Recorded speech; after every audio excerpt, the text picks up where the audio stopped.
Hey, it's me. It's animated me. I'm your host, Andy Burrows, and it's time for another episode of Completed It. Movie reviews, pop culture, celebrity guests, and all that good stuff. Oh, and my good friend over there, Sasha Alari, as my co-host. Hey, Satch, hit the titles, brother.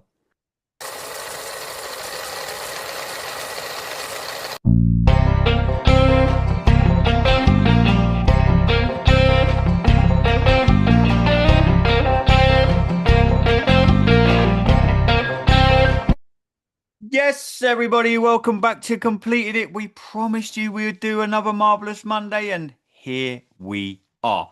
I'm your host, Andy Burrows, and as you can see, one of my illustrious co-hosts is with me today. The other one's got the lurgy. For anyone that tuned in to yesterday's show, saw that Neil was a little bit under the weather, and it's caught up with him today. But Sash, how are you, brother? Happy Marvelous Monday. It's got to be catching on by now, surely. Nah, but I'm good. This dude, I tell you, one day, honestly, one day I'm going to get you to go. Actually, do you know what, Andy? I like the title. As you can see, for those of you tuned in, we are joined by a very special guest, someone I've been very lucky enough to interact with on social media, who has kindly checked out our show, and I have checked out his amazing show from This American Wife podcast. Tim, how are you, bro? I'm really good, thanks. And I'm obviously not the American wife. That's my No, wife. no, yeah, that Um, would be a bit worrying. it would, but yeah, I'm really, really pleased to be able to join you guys, especially for such a great film.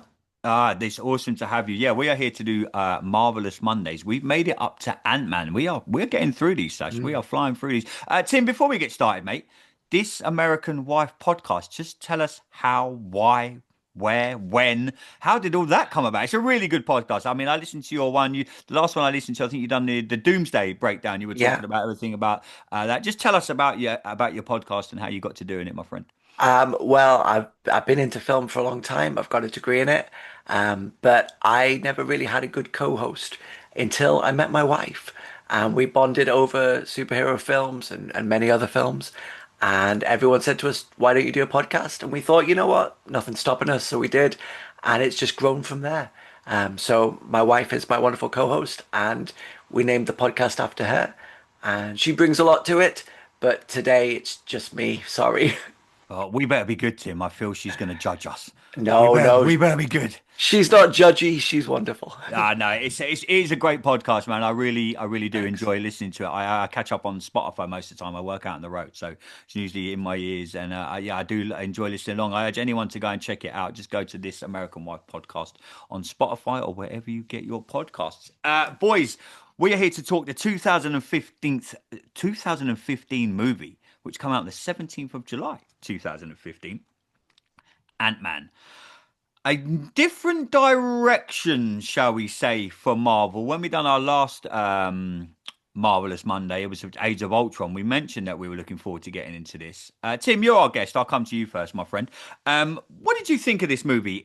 I spoke to a lot of people. Some it seemed to be like a Marmite Marvel movie. Some absolutely loved it, and some were like, "What the am I watching here?" kind of thing. I really enjoyed it. I mean, absolutely, really enjoyed it. I mean, it had a budget of $130 million, ended up making around $519 million in the box office. So for box office numbers, I think Marvel was so far along the line then. Anything that Marvel put out in that, what's it, stage three era, people were going to go and watch. We were knew that we were building up to Civil War, which is the movie that we got after this, which us guys are going to sit down and chat about next week. But Tim, what did you think of Ant-Man? Paul Rudd, great casting as Ant-Man. Really good cast, really good movie. I, Yeah. for one, before we talk about it and get into it, I enjoyed it.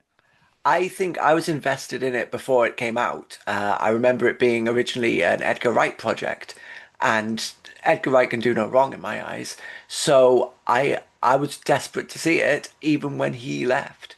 So I don't know. I think when I first saw it, I was kind of comparing it in my mind to what I'd expected it was going to be, and trying to see if there was any little bits of Edgar Wright in there. And I'm sure we'll get to that.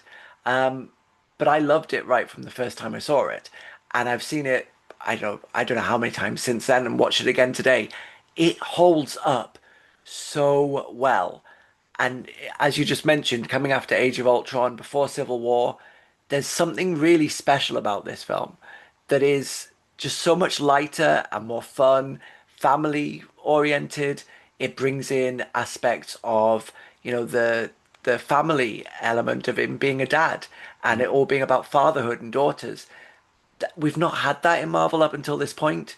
So I think it actually stands up as one of the best aging films in the lineup.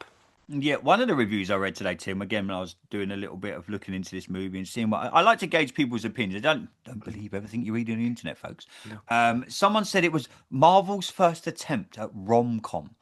And I was like, oh, Jesus Christ. Don't get me wrong. It's great that they've done the whole family thing. It wasn't exactly rom-com. It wasn't Thor Ragnarok, which I absolutely hated. This had good elements of comedy. This had good elements of everything that I love in a Marvel movie. Tim, did you ever think we'd see Michael Douglas in a Marvel film? I never thought it, but I loved it. And right from the opening of this film, we get this de-aged Michael Douglas who looks a million times better than the de-aging that was done in something like what Tron Legacy, wasn't it? Hmm. He looks fantastic, and to bring that, classic movie star, big name to this film, it really grounds it and kind of says, you know what, this is going to be fun, this is going to be silly, but don't write this off. Take this seriously. And he takes his role seriously all the way through. I don't know how they got him. I certainly don't know how they kept him, but I'm really glad that they had someone like that to kind of bring a real gravitas to the film as well. But it's not a rom-com, like you say. No, It's a heist movie. yeah, and it's a bloody good heist movie. Sash, Michael Douglas, obviously in this world-renowned actor, but I think Marvel have got to this stage now where it was they are approaching him, and I pretty much, again, I've saw some interviews with him talking about Ant-Man, and ever since he's done the Marvel stuff, he said he's never going to do anything ever again, acting-wise. He's happy with where he left it with Marvel. It's great to see him in it. What did you think of the movie, Sash? Is it kind of looked down upon Marvel fans? I didn't know that anybody hated it. Yeah, To I be mean, honest, like I said, I've been chatting to yeah. a few, and they were like, I spoke to a few people today. I said, "Oh, we're doing Ant-Man tonight," and everyone's like, So Ant-Man's one of my favorites, "I but love it." I think it's. But the other thing was there for me as a fanboy. I had low expectations, Okay. so we get a bit of backstory. So I hadn't read comics for a good while. You know what I mean? Like when I was younger, when I was a kid, when I was till the age of 28, I'd be buying all the shit. And then around 28 years old, I went down to just Ultimate Spider-Man, and that was it. Because they rebooted Spider-Man and X-Men and all of that in the Out in the Ultimate cinema Universe, again this weekend. and Just saying. I was following all of that. So I went from like 33 titles to just one, and Hmm. then it kind of phased out to zero. Hmm. And then, with comics, I'd get the odd graphic novel. If someone recommended like an arc, I'd read it, blah blah. So I had no clue who Scott Lang was. In fact, I didn't even know Scott Lang existed in the comics. So the first casting announcement, well, like obviously you heard that Edgar Wright was directing it, and I was like, oh Hmm. my God, I love Edgar Wright. Okay, but that's a bit weird. I don't see it, but okay, let's see how it goes. And then they cast Michael Douglas, and I was Hmm. like, Michael Douglas is Hank Pym. He's too old to be Hank Pym. He's like fucking in his 70s. What the hell's going on? Because obviously I grew up with Hank Pym as my Ant-Man. So that was a weird one for me. So I was like, I'm not too sure about it. And then obviously people like Neil was like, no. Have you read the comics recently? I was like, no. It's like Scott Lang. I was like, who the fuck is Scott Lang? And I was like, okay, fair enough. You know what? I don't want to read the comics. Let the film present itself to me. Yeah. And then obviously, because I'm a film nerd, and around the time we were, me and Joe were on the Zito's Gang podcast, and we were podcasting all the time. So we were following this production, and Edgar Wright drops out, like literally, and obviously he'd written the script with both him and Joe Cornish and stuff. I was like, shit, he's dropped out, and then all of a sudden, like within minutes, they get Adam McKay. And I thought Adam McKay was directing, but it was like, no, he's writing the script with Paul Rudd, kind of Hmm. thing. I was like, okay, cool. But I was really fast tracked kind of thing. And it was so fast tracked to the point was like if it was a different studio and not Marvel, and you got to understand, Marvel, in my opinion, didn't have the straightest home run. Hmm. I hadn't like been like, oh my God, you guys can take my money just yet. You know what I mean? I was like, oh my God, this is gonna be a car crash. Because if it was any other movie, I'd be like, oh my God, like this is gonna be shit. This is gonna be dog shit. And I was expecting dog shit. Yeah, I mean, literally expecting dog shit. Going to the theatre, opening day. Well, this was back when I was still working at View, so I would have seen it before opening day. I would have saw it like 1 or 2 days beforehand because we would have had a staff showing, and I watched it, and I was like pleasantly surprised Hmm. as of how great it was. It was Peyton Reed that directed it, but what I loved about it was that it still had elements of Edgar Wright's script and Yeah. what Edgar Wright Yeah. would do, like the Thomas the Tank Engine gag. That was genius. That is essentially British, okay? Hmm. And even the comic timing and everything, I was like, fantastic. It had that flair to it that only Edgar Wright could do, and I liked how they tried to keep what was there that Edgar set up and continue it on with the even with the sequel. They kind of kept the same momentum. So, that was cool. And then obviously Scott Lang, I've not read how accurate he is in the comics, so I was relatively new to Scott Lang. I like the character, I like the story. It won me over, and more importantly, it did something. At this point, you would get the odd cameo and stuff. All right. When you read a real Marvel comic or a real comic book, this one really did it because when he fights the Falcon, it was Hmm. straight like a proper splash page where it's like, you're reading your issue and Spider-Man's your guy, then all of a sudden Wolverine would just come out full like randomly for a couple of panels and stuff and then go on his way. And that had never really happened to that extent at that point. It'd just be a quick nod or a quick Hmm. this was a full-on Full fight on. scene. Yeah. And I was all there for it. I fucking loved it. And more importantly, I didn't expect it. I didn't see it coming, didn't see the cameo coming. I thought there'd be something, but I didn't expect that. And Mm. boy, it was good, man. And it won me over. More importantly, it won me over. I was like, cool. And I actually think it was from this film forward. I was just like, you know what, Kevin You were in. Feige, from now on, I'm not doubting you. In you, I trust, kind of thing. So, Never doubt Kevin yeah. Feige should be the golden rule. Tim, did Paul Rudd's comedy element of his career help with this movie, do you think? Oh, undoubtedly. Yeah, because I don't know what Edgar Wright's original, script was going to be, but apparently Paul Rudd took another pass at it just before they made the film to Mm. add a bit more of himself in it. And I think that that comes across really well in the character, that there is humor, but it feels very akin to everything else we've seen Paul Rudd do. It feels very much like him in interviews, and it means that this feels like a well-fitted character for him. It doesn't feel like he was squeezed into it. So I thought it was wonderful. And, if you look at any of his other comedy, you expect more mature things that maybe Marvel wouldn't do. Mm. But he can make it very PG-13. I think anyone else, I don't know who else could have done this, really. Yeah, no, he stood up well in Friends. I enjoyed him in Friends. Oh, brilliant. Yeah. Yeah, just saying. Yeah. They wanted to make Tim. They wanted to make this movie in the late 80s, early 90s, but a certain Honey, I Shrunk the Kids come along. Like Sash mentioned there, he wasn't a fan, there wasn't a reader of the comics back then. Do you think when this movie eventually got made, that it's kind of stood true to what we know as in comic form? We talk about this all the time on this show. You can't get everything from a comic book on the big screen. We mentioned No. it when we sat down and done our Batman I Day. I think don't know it'd if you be a watched that yet. We mentioned that the Superman movie recently Mm. tried to get all the comic book elements in it. How important is it to you, Tim, as someone you like say you've got a degree in movies? When you watch these movies, are you one of them fans that you want to see the comic book element, or are you just No. happy for the standalone movie? I'm just jealous of Sash because To be honest, I grew up not being able to get all the comics. I'm one of five kids, and if I said to my parents, I need comics every week, it wasn't going to happen. Anytime I said, anytime we got like some kind of magazine subscription, I'd get a couple of them, and then it would peter out pretty quickly. I'd never get to finish it. So I never got to follow all the comics. That was my dream. So to me, it doesn't matter if it doesn't hold perfectly to the comics. You've got to make the film version or the TV version if it's on Disney Plus.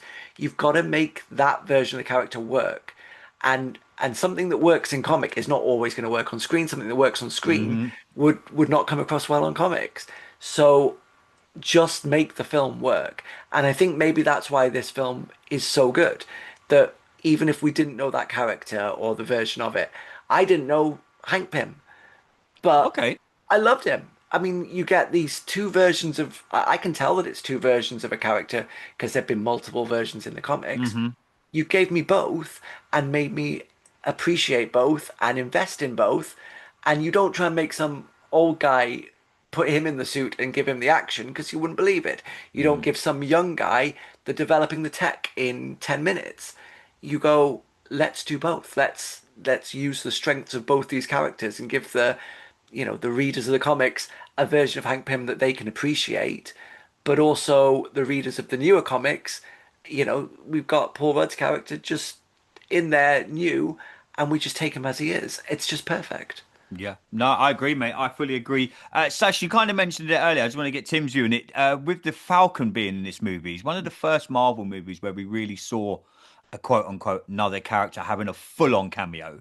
With knowing that this movie was heading to Civil War, were you happy with the way that they done this? Because we all knew that Civil War, the movie, was coming after Ant-Man, and I was more excited for that movie at that time.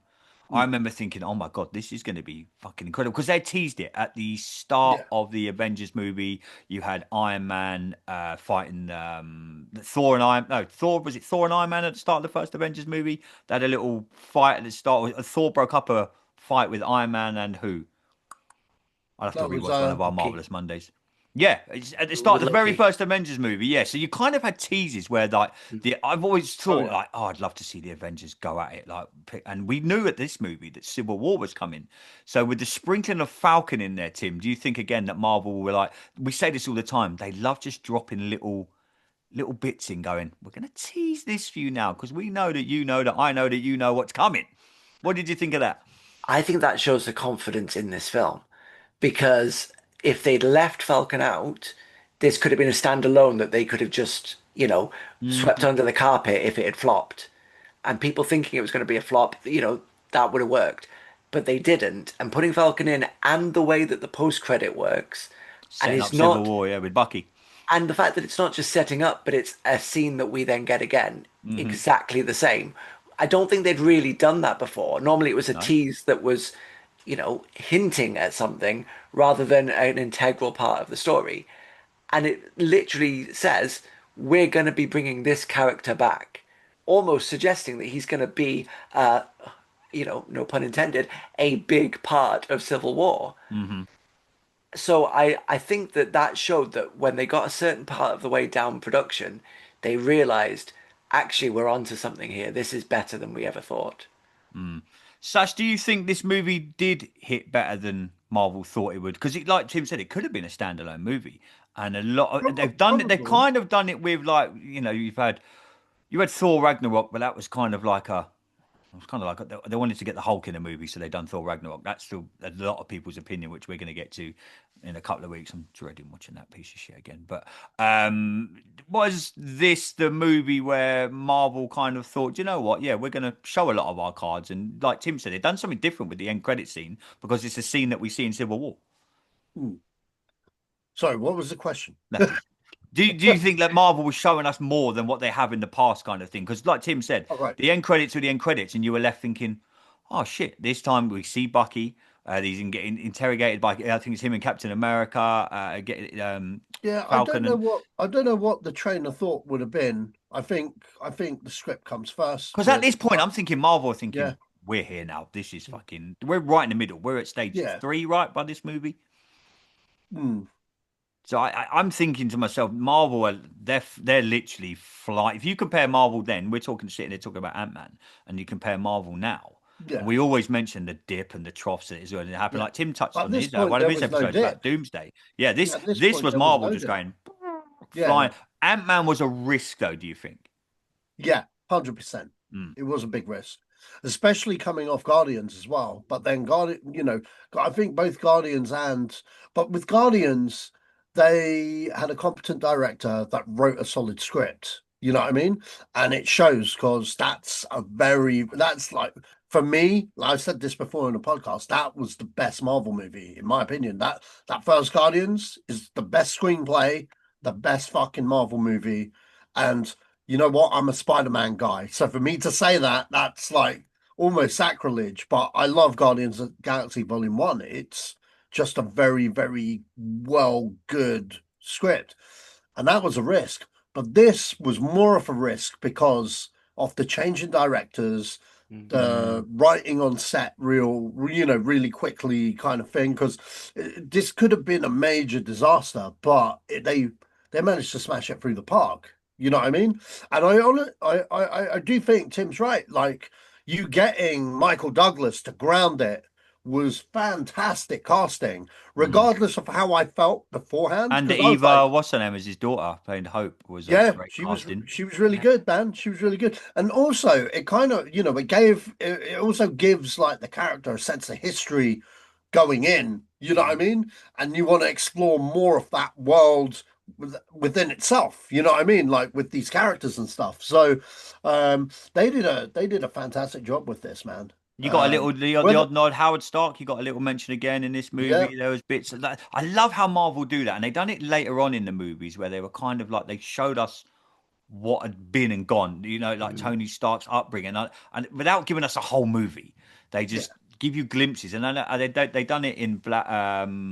Was it not Black Widow? What was the TV series? WandaVision, Mm. where they give you a glimpse of what had gone and why it's now. I love the fact that Marvel do that, and I don't think there's another film company or films that are production that do that. And I still think Marvel do that till this day. I still think they give you enough of a backstory without actually giving me a whole bloody movie. I know they've made a few TV series where they've tried to explain things, but I absolutely love this movie. I really enjoyed it. Tim, just briefly as well, what did you think of Marvel moving forward after this movie? Obviously with the other, and we had Ant-Man and Wasp, Quantumania. Them, did they push this a little bit too far, shall we say, the Ant-Man character?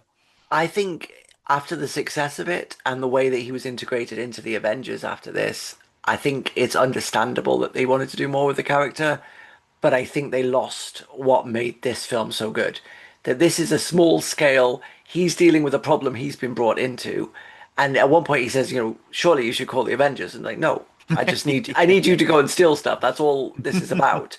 And actually, later on, when we get to things where it becomes quantum, I don't think that that is where the film has its strengths. That's when you're getting into the realms of more like a whole other universe, like the Guardians of the Galaxy. Let that do Hmm. that. If they just dialed it back and kept it simple, kept it about the family, kept it, in even San Francisco, it's a different city to a lot of the other Avengers. So you could have had a lot more going on there. I like that he's kind of a Robin Hood, and you could have easily done two, three, four movies of him taking on different bad guys as this Robin Hood who can get anywhere. But they kind of abandoned that, and that's a real shame. So, Ant-Man and the Wasp is okay. Quantum Mania, no. No, No. they put this really little brilliant character into a story that really was not for him. No, agreed, agreed. Tim, let's briefly talk about your Marvel fandom as well. Obviously, we've really enjoyed doing our Marvelous Mondays, and we're pretty much DC and Marvel on this podcast all the time. Yeah. What are you more, DC or Marvel? We all know where I stand for anyone that's tuned into this podcast, but Sash and Neil, they kind of get on my case a bit. I mean, if you could see the rest of this office, you would see that I am, uh, in front of me, I have a signed Superman Returns poster. There is a shelf to my other side where there's also the special collector's editions of the Marvel phases. So I try to stay between the two. I grew up a DC fanboy, but movie-wise, it was Marvel. But if you ask me right now, I don't know which way we're going to fall. We're in a new era for both. So come back to me in a couple of years and ask me again. Yeah. What do you think of the current Marvel era? Let's touch on that briefly while we are Marvelous Mondays. We talk about this all the time, me, Sash, Neil, John. Neil tells us many times how he loved early Marvel, and rewatching these Marvelous Mondays, I can You see can see why, why. because it Yeah. was I've still got it here, the book that Neil got me to purchase from Amazon. It's probably the best book I've ever read for Marvel and the history of Marvel. Where are you now, Tim, with what we see with Marvel now? A lot of people comment too many TV spin-offs. The movies are just movies for the sake of movies. You Mm, mentioned on your last, you were talking about Doomsday on your last show, and I know yeah. you tweeted out recently, have we seen already too much of Doomsday? Yeah. Where are you currently with your Marvel fandom? Um, I want to say I'm excited because I think they could turn a corner, but I'm honestly not as excited about the future of Marvel as I'd like to be. I think they've spread themselves too thin. And some of those Disney Plus TV shows have been fantastic. You look at something like WandaVision, it gave us things we've never seen in TV, Mm, but they keep coming back to, oh, we're giving you something you've never seen in comic books TV before, comic book movies. But that's not what I want. I want something we've never seen before. Something like WandaVision did a TV show that take the superhero comic book elements out of it. It's still great. But then some of the other films, if you take the comic book superhero stuff out of it, there's nothing. It's built on nothing but that fandom. So let's hope for good things coming. But I know that your next few Marvelous Mondays are gonna maybe be a little dude, bit rocky. well, Yeah. you can do them for me if you want, bro. I've got to do Thor Ragnarok. I'm looking forward to Civil War. And then I've got things like Thor Ragnarok I tell you and what, invite me back for Thor Ragnarok, and I will be the guy who actually maybe turns your mind around on that one. you need to be David Blaine to turn my mind on that I movie. tried, man. I tried, Tim. I Uh, tried. No, I he's I like. don't tried. know. He's I tried a love lot. Ragnarok. I Oh, no, unapologetically no, love it. no, Maybe no. maybe watching them in sequence is gonna maybe change your view on that. Okay. Yeah, maybe. Mm, Okay. All right. I'll I'll Maybe. I'll give you the benefit of that. Tim, moving forward to Doomsday coming out next year. So our yeah, next Marvel installment, we're going to get Spider-Man and Doomsday. yeah. Are you hopeful that we do take a step back with their movies to the Marvel that we know and love?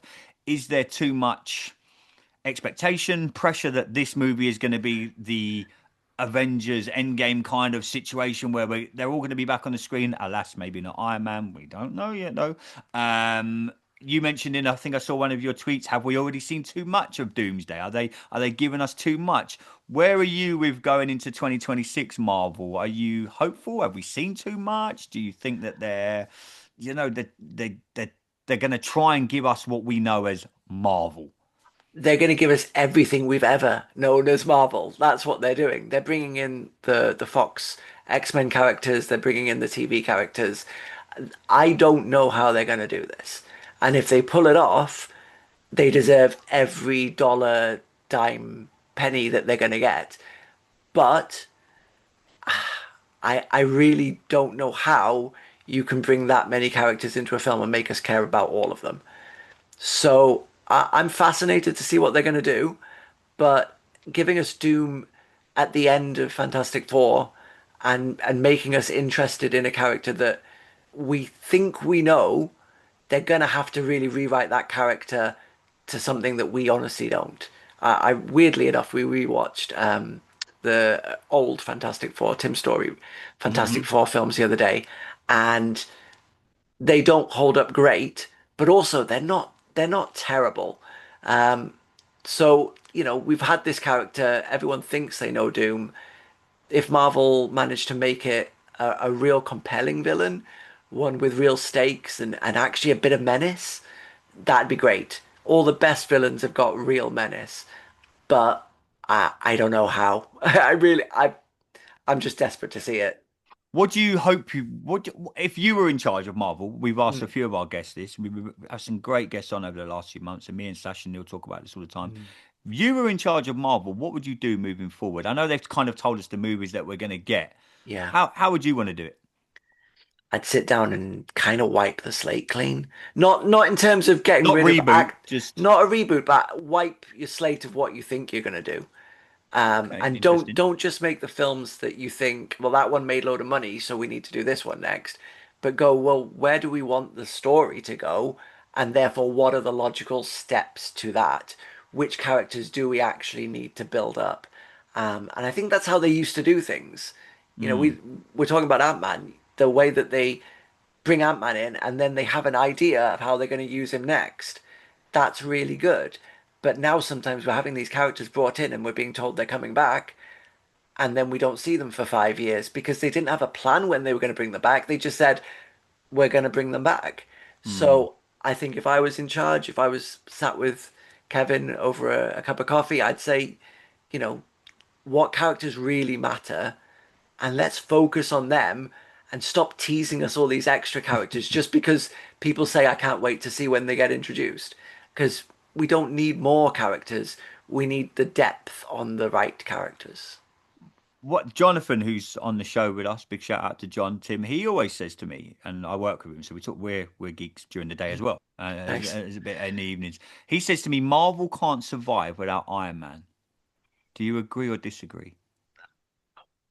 Oh, that's a big statement. Well, maybe they think that. That's why they're bringing Robert Downey Jr. back. Hmm. But, I think Marvel movies think they can't survive without Robert Downey Jr. Hmm. But the actual stories can survive without Iron Man. And they've tried to replace Iron Man with Ironheart. They're bringing in that character, that idea that we can build a suit and the suit can do all these things that What did you think of Ironheart? Oh, I think it's the weirdest mashup of the magic and the technological. And I didn't mind it actually. I know a lot I of didn't mind people, it, but yeah, I don't understand what the thought process was to put those things together. But bringing in a character Disney. who uses her intelligence to build a suit, that's what we always loved about the first Iron Man, Hmm. that he can build it out of scraps in a cave. So give us someone else who can do that. So I think a character like Iron Man, who's, you know, intelligence over superpowers, let's say, that's kind of the linchpin that we need because we can see the humanity in them, and therefore we can relate to that kind of character rather than someone who's imbued with, being Thor and he's got godlike powers that we're never going to have. So give us, a character that we care about in the same way that we cared about Iron Man, but it doesn't have to be Iron Man. But like Sash, like Thor's not going to be obviously Thor anymore. The next Thor's going to be female, and we all know where that's going. So yeah, I kind of Sash, you were shaking your head there. Marvel and Iron Man. Does Marvel need Iron Man? Nah, no, no. Iron Man story was done. I mean, look, would I like to see more Iron Man movies? Hell yeah. If they were to bring Downey back for more Iron Man movies, I'd do prequels. I'd use it as a point to bring back the brand. I'd do an Iron Man 4. I'd set it in phase two before Avengers Age of Ultron. I'd tell the untold stories and also use it as a way to build up stuff in the future, if that makes sense.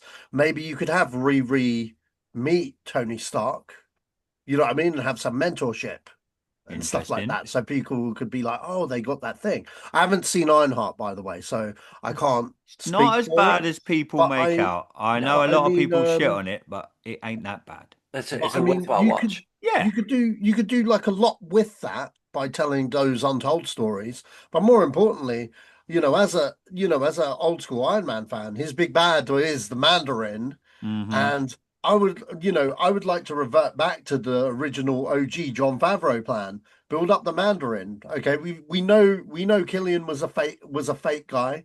Okay, we could just hone it back, do three very good Iron Man movies, and with the last one, you end it with the throwdown between him and Mandarin for him to only be picked up with Shang-Chi, in Shang-Chi for the rest of his story. But also, you can end the Iron Man movies on a high with him getting married to Pepper. Hmm. And that way, when you watch the Iron Man films, let's say Iron Man's your only favorite character and you just watch the films individually, Hmm. they're their own films with a beginning, middle, end, happy ever after. And we'll just forget about what comes after that happy ever after. But you know what I mean? I Like like it. I that's what like I it. would Yeah. do. That's what I would do. And each villain, you know, because Iron Man's 1 and 2, okay, 2 gets a bad rap. I feel well, no, it was deserved at the time, but you know what? In retrospect, when I rewatch it, I enjoy it more now than Yeah. when I Best first. thing about Marvelous Yeah, Mondays, I'm finding out that I'm enjoying. I'm not going to find out about Thor Ragnarok, but yeah, I'm enjoying everything. All right, Tim, I'm going to give it a chance. I promise you, we'll get you back. I'm yeah. holding you to that. We'll get you on Nice. for Ragnarok, and we'll see if you've changed my mind. But that is a good thing about doing these every Monday. When you do rewatch some of them, you're thinking, and obviously you do your research and you look Yeah. into like reviews and what people thought about at the time. Comparing cinema then to comparing cinema now, and comparing Marvel then to Marvel now, you've kind of got to put yourself in that mindset of where they were, what they were doing, where they were going. With hindsight's great because we kind of all like leading up to when we got to Ant-Man, none of us knew what was happening at Endgame. Now we sit here in 2025 knowing what we know. You think Marvel, Kevin Feige, and all these guys, they're geniuses. I don't think you're going to get another movie franchise. I know people are trying it with Star Wars, and we got the Mandalorian trailer today. They're kind of trying to tell us all these different stories. I think they're all trying to be Marvel long after Marvel or Marvel, if that Oh makes yeah, sense. no, totally. Marvel set the trend. But you know what? This is what makes the Marvel movies so great because growing up as a kid, when we were in Whitmore, dude, like the question was, wouldn't it be cool if they had an Avengers movie? Yeah, You know what I mean? That was the thing. And it was like, oh, wouldn't it be cool if like, you know, and they did it. yeah. Yeah, I mean, they did it, man. And it was just kind of like, you know, I remember when it first started coming out, I'd be like, they're gonna fuck this up. You know what I mean? Mhm. I don't really have any faith. And when that first Avengers get, it was like, holy shit, Mm. they did it. You know what I mean? They Yeah. actually did it. And then That's when one of they the main said, reasons I'm excited for James Gunn to get hold of DC because I want him to do a Justice League movie that's actually good. I think he will. So you don't think that Zack Snyder made a Justice League movie that's very good? No, I don't think Oh. Zack Snyder made a good movie. Ah. I'm not a See, this is Snyder. why we're friends. Yeah, I'm not a Snyder. No, I would erase that from DC history. And again, Tim, if you've checked out the show before, I'm sure you have. We talk about this all the time. I think James Gunn's going to save DC. Sasha and Neil have a little different opinion. I absolutely worship the guy. I was privileged enough to go and see him I a like couple of him months very much, ago. but I think DC is in safe hands with James Gunn. He tweeted out a picture today. I don't know if you've all seen it. The script is done for the next Superman movie. Just briefly, Tim, we've got to do it. We've got you here.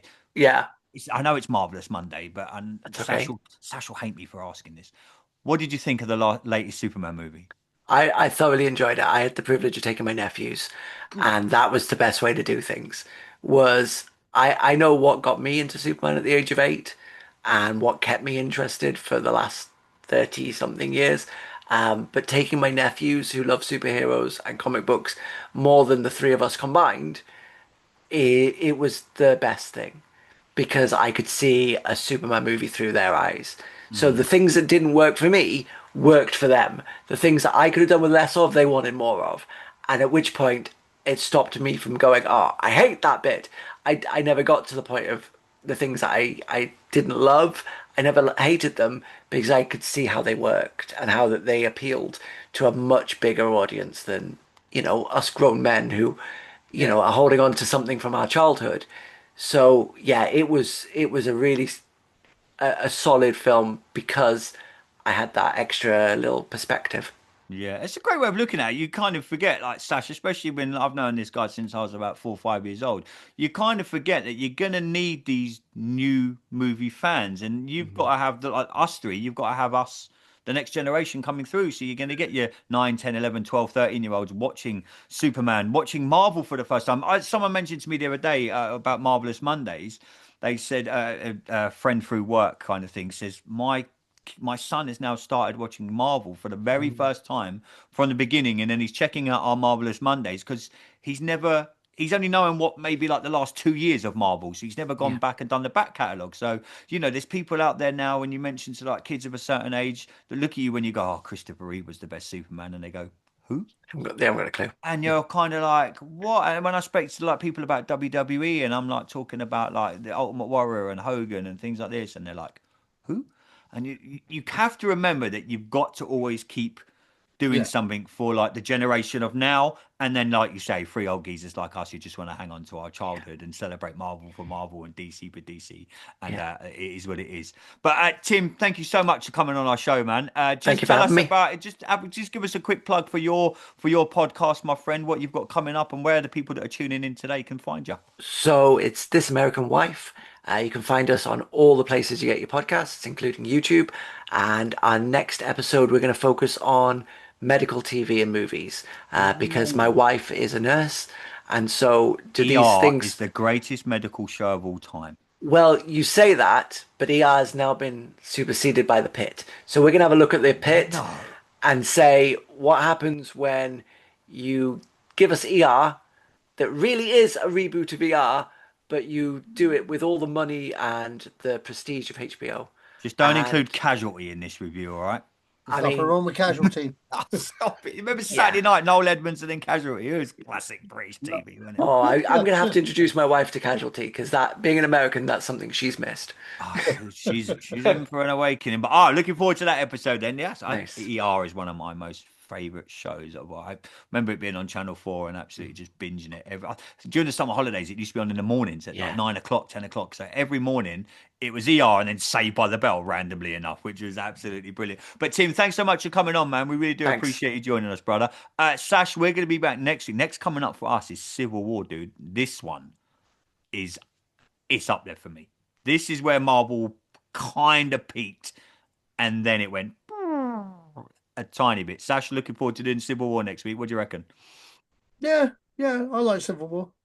Oh, okay, don't go too Yeah, much. Yeah, it was Okay. good. All right. Okay, cool. All right. Hopefully Neil will be back next week. Neil, sending you much love, brother. Hope you get better soon, my man. If anyone wants to check us out on YouTube, just go to YouTube, type in Completed It Podcast with that logo behind me. You'll see that. Like, subscribe, all that good jazz. Can find us on X, Twitter, whatever you call it now, at Completed It Pod. We'll be back next week. Hopefully, I'm finally going to get to go back to the cinema. I haven't been for like 3 weeks. I went to America and I'm really busy with my football team. But hopefully, there's some movies that we're going to go and check out. The Long Walk is the one I want to go and really see. I don't know if you boys have checked that out yet. No, I not yet. really want to go and see that. I've heard good things, obviously, a Stephen King film. But we'll be back next week, everybody. But thanks for tuning in. Till next time, stay safe.